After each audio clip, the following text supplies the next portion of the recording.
One of the most popular flowers with the bees in my garden is this easy to grow campanula. The bell-shaped flowers are perfect for pollinators to land on and to crawl into when they're on the hunt for pollen. In springtime, bluebells are popular with bees too for the same reason. If campanula is the top pick of bees in this bed in my garden, I'd say the snapdragons come second.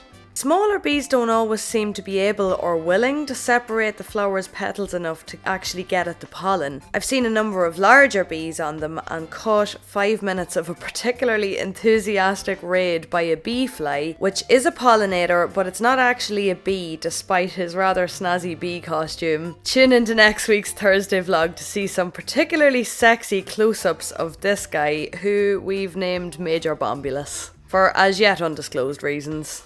Third prize in this bed goes to the lupins.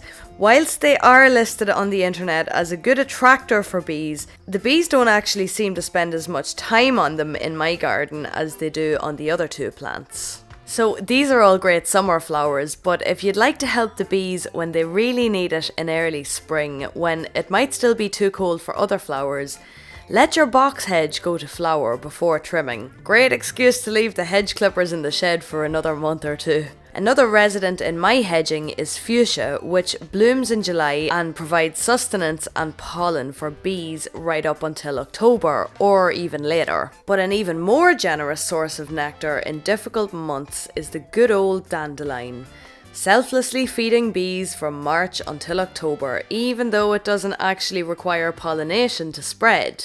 If you're like me and don't mind a lawn that's heaving with wildflowers, you might also have some clover growing, which can provide nectar for bees from June until September.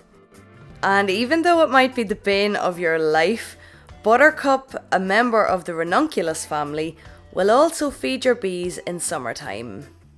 But the absolute cream of the crop in my garden as far as bees are concerned, hands down, is the hebe shrub. Named after the Greek goddess of youth, the cupbearer who served nectar and ambrosia to the gods. I'll admit I kinda hated this mushrooming shrub when I first moved in, but this summer it's like a carpet of bees every time I look at it.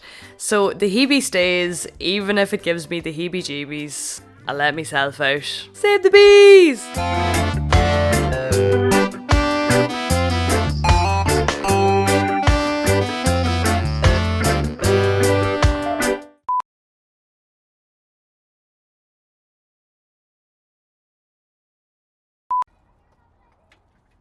Max, leave to be alone.